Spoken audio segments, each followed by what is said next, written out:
नमस्कार, आप देख रहे हैं मध्य प्रदेश इंडिया न्यूज मध्य प्रदेश छत्तीसगढ़ और मैं हूं आपके साथ तुषार कौशिक। मध्य प्रदेश में कई शहरों के अंदर कड़ाके की ठंड जारी है, तो वहीं शहरों के अंदर 3 दिन बाद पारा चढ़ने से सर्दी के सितम से थोड़ी राहत जरूर मिली।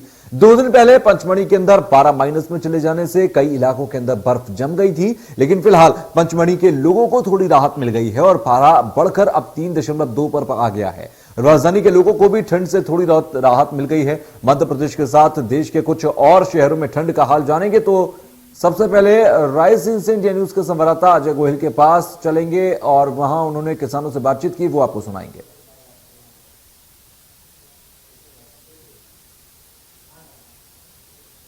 आ रही सर्द हवाओं ने पूरे मध्य प्रदेश को अपनी आगोश में ले रखा है। रायसेन की बात करते हैं तो रायसेन में भी हाड़ मास कपा देने वाली सर्दी से लोग परेशान हैं। जनजीवन पूरी तरह से अस्त व्यस्त हो रहा है। विगत 3 दिनों से चल रही तेज ठंड और शीतलहर ने पूरे रायसेन को अपनी जकड़न में ले रखा है। वहीं अगर फसलों की बात करते हैं तो फसलों में जो सब्जियां हैं उन पर शीतलहर का काफ़ी प्रभाव पड़ा है और पाला लगने से सब्जियां खराब हो गई हैं। करीब बैगन की बात करते हैं तो बैगन की फसल जो सब्जी है उस पर सबसे ज़्यादा फर्क पड़ा है। हम इस समय एक बगीचे में मौजूद हैं। आप सब्जी का ये बगीचा है, आप यहाँ देख सकते हैं कि ये झुलसी हुई सब्जियां ये बता रही हैं कि यहाँ पर हम सर्दी से कितने परेशान हो चुके हैं।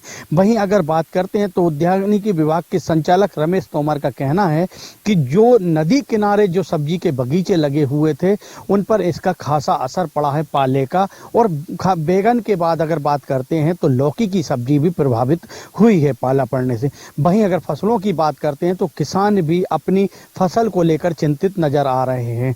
वहीं आपको एक चीज और बताना चाहूंगा कि डॉक्टरों ने सलाह दी है कि बुजुर्गों और बच्चों को इस शीतलहर से ठंड से बचाकर रखें, उनके लिए बहुत नुकसानदायक है। वहीं मौसम विभाग कह रहा है कि अभी 2-3 दिन तक और भी लोगों को तेज ठंड से राहत मिलने वाली नहीं है। वहीं अगर कृषि वैज्ञानिक की बात करते हैं तो कृषि वैज्ञानिक कह रहे हैं कि अगर खेतों के पास धुआं करेंगे तो उससे ये पाले से जो पड़ने की संभावना होती है वो कम होगी। लेकिन अगर फिलहाल अगर रायसेन की अभी बात करते हैं तो रायसेन में अभी लोगों को तेज ठंड और शीतलहर से राहत मिलने वाली नहीं है। वहीं फसलें पूरी तरह से खराब होती नजर आ रही हैं। Ajay Gohil, India news, Raisen. ठंड का खेती पर क्या असर पड़ रहा है और किस तरह की स्थिति खेती को लेकर अगर हम देखें वहां पर है, विदिशा से इंडिया न्यूज के संवाददाता की एक रिपोर्ट हम आपको दिखाते हैं। 4 दिन से क्षेत्र भर में लगातार शीतलहर का प्रकोप चल रहा है। इस दौरान फसलों पर सुबह सुबह बर्फ जैसी स्थिति बर्फ जम रही है। यहाँ पर तापमान में लगातार गिरावट आने के चलते यहाँ फसलों पर बर्फ जम रही है, ओस जम रही है, जिससे फसलों को नुकसान की बात कही जा रही है।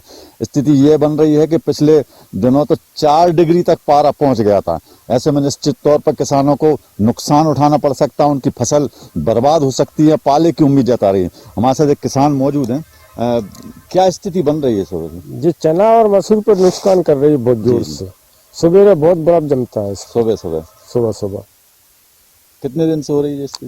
जी 4-5 दिन हो गए। 4-5 दिन से लगातार पारा गिरने से बन रही है जी। पारा गिर रही है, बर्फ गिर रही है, बर्फ जम जाती है पूरी फसल पे सुबह जी। तो फिर ऐसे में क्या नुकसान होगा? क्या नुकसान है? ऊपर नुकसान होता है, पेड़ खराब होता है जी, क्या फसल नष्ट भी हो जाती है। अगर ऐसी स्थिति बनी रही तो ऐसी स्थिति बनी रहेगी तो बहुत नुकसान होगा फसलों के लिए। चना मसूर पूरी बैठ जाएंगी, पूरी फसल में पड़ जाएंगी जी। लगातार तापमान में गिरावट के चलते जो बर्फ जम रही है फसलों पर, उससे हमारे साथ जो किसान मौजूद बता रहे हैं यही स्थिति बनी रही तो फसलें पूरी तरह चौपट हो जाएंगी।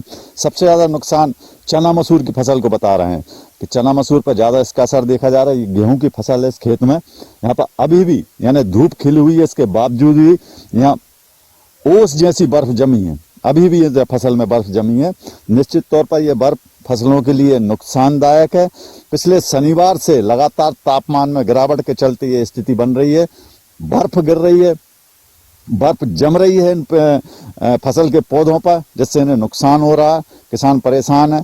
इस समय पानी का सीजन चल रहा है, फसलों में पानी दे रहे हैं यहाँ पर किसान ताकि फसल को बचाया सके। लेकिन ये धूप में देखिए आप किस तरह से यानी जो बर्फ है वो चमक रही है। मैं कैमरा पर्सन से कहूँगा बता दे पूरा, यानी बर्फ पूरी चमक रही है। आज ये पूरी जमी हुई है। ये यानी पत्तियों पर, जिससे फसलों को काफी नुकसान होगा। पूरी ये गेहूं की फसल है, इस पर बर्फ सुबह सुबह ज्यादा जम रही है, जिससे किसान बता रहे हैं उनको नुकसान उठाना पड़ रहा है। कैमरा पर्सन दीपक के साथ मनोज श्रीवास्तव, इंडिया न्यूज, विदिशा। तो ठंड में स्कूल खुले हुए हैं। बच्चों को सुबह सुबह स्कूल जाते समय बच्चों से इंडिया न्यूज के संवाददाता राजेश जैन ने क्या बातचीत की, आपको सुनाते हैं। भीषण सर्दियों में स्कूल में बच्चों का भी जाना जारी है। हम आपको बता दें कि हर साल होता यह था कि कलेक्टर या एसडीएम जो प्रशासनिक अधिकारी होते हैं वे स्कूल के बच्चों के लिए जो स्कूलें सुबह 7:30-8 बजे से लगती हैं, उन्हें एक आदेश पारित कर देते थे कि वे स्कूलें अब 9 बजे से लगेंगी। लेकिन बीना में ऐसा कोई भी आदेश पारित नहीं किया गया है, लिहाजा बच्चों को सुबह जल्दी भीषण सर्दियों में भी स्कूल जाना पड़ रहा है, जिससे वे बीमारी पड़ सकते हैं। हम बात करेंगे यहाँ पर स्कूल बस ड्राइवर से। भाई साहब, क्या नाम है आपका? रामनिवास पटेरिया। मतलब आप अभी किस स्कूल के बच्चों को लेके जा रहे हैं? अभी सर हम डीएवी के लेके जा रहे हैं, VORL के। अच्छा, कितने बजे से आपके यहाँ स्कूल में माने यहाँ बस में बच्चे आने लगते हैं? हमारे ये मान के चलो कि सुबह हम वहाँ से क्या है बीना के भी लेके आना पड़ता है, प्लस VORL के भी लेके आना पड़ता है। नहीं तो कितने बजे से बच्चे निकलते हैं 6:50 पे। 6:50 पे आप निकलते हैं, बच्चे 7:30 तक आपकी स्कूल बस में आ जाते हैं। वहाँ यहाँ हम 7:30 बजे छोड़ते हैं, प्लस वहाँ छोड़ते हैं। अच्छा, सर्दियों में मतलब इतनी सर्दियाँ हैं तो क्या आपको लगता है कि बच्चों को इतने जल्दी आना चाहिए? ठंडी के हिसाब से तो बच्चे हैं सर, उनको हिसाब से तो बीमार भी पड़ सकते हैं वो। चलिए हमें बताया गया है कि यहाँ पर छोटे छोटे बच्चे हैं जो स्कूलों में आते हैं, लेकिन प्रशासन द्वारा अभी तक किसी प्रकार का कोई आदेश नहीं दिया जा रहा है। हम यहाँ पर बात करेंगे कुछ बच्चों से। बेटा, क्या नाम है आपका? आलोक कुमार। अनूप। किस स्कूल में पढ़ते हैं? डीएवी भी। अच्छा, ये बताइए, इतनी सर्दियों में आपको इसने सुबह सुबह से उठ के मतलब कितने बजे उठ जाते होंगे आप? 6 बजे। 6 बजे उठते हैं, तो 6 बजे से उठ के नहाना या तैयारी करना और फिर इतनी ठंड में जाना, क्या आपको नहीं लगता कि ये सही नहीं है? अभी नहीं, कुछ और लेट हो जाना चाहिए। हाँ, सर्दियाँ बहुत लेट तो होना चाहिए, थोड़ा सा स्कूल और ज्यादा होना चाहिए ना। यहाँ पर बच्चों का भी ऐसा मानना है कि बहुत सर्दियाँ हो जाती हैं। हालांकि इनकी स्कूल का टाइमिंग जो है वो 9 बजे का है, लेकिन इसके बावजूद भी इन्हें सुबह 7 बजे बस के लिए तैयार होकर घर से बाहर आना पड़ता है। और प्रशासन को चाहिए कि वे स्कूलों का टाइम थोड़ा और बढ़ाएं ताकि बच्चों को कुछ ठंड से। तो छत्तीसगढ़ की राजधानी रायपुर से इंडिया न्यूज के संवाददाता अमित चौरसिया पारे के बारे में जानकारी दे रहे हैं, सुनिए। छत्तीसगढ़ इन दिनों शीतलहर की चपेट में है। जिस तरीके से छत्तीसगढ़ में लंबे समय बाद ये शीतलहर की जो एक लहर आई हुई है, न केवल इसने पारे को इतना लुढ़का दिया है कि अब लोगों को एहसास होने लगा है कि छत्तीसगढ़ में ठंड बहुत ज्यादा है।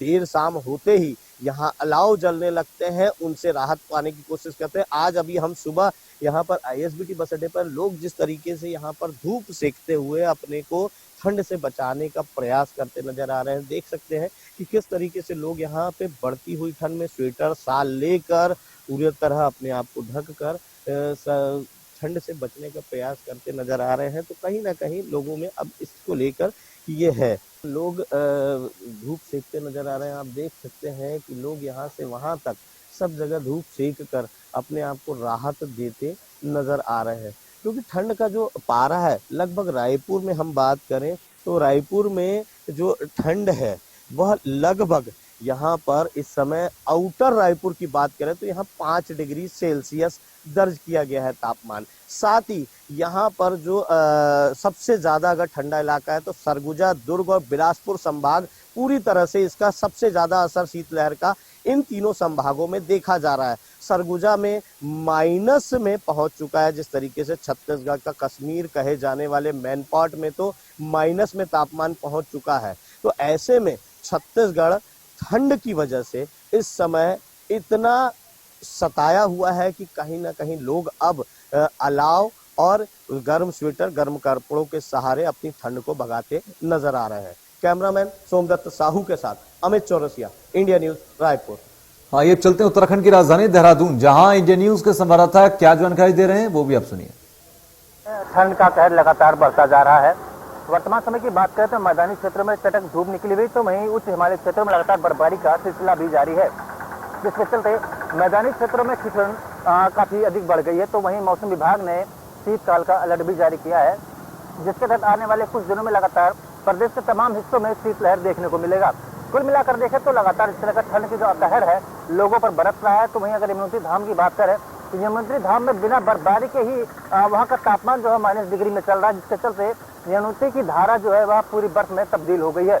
कुल मिलाकर देखें तो कहीं ना कहीं मौसम की मार अब लोगों पर पड़ती नजर आ रही है और मौसम विभाग के जो पूर्वानुमान है उसमें से ठंड जो है आगे और बढ़ने के आसार जताए जा रहे हैं। तो कुल मिलाकर कह सकते हैं कि आने वाले समय में लोगों को और दिक्कतों का सामना करना पड़ता है, लिहाजा गर्म कपड़ों का अधिक इस्तेमाल करें।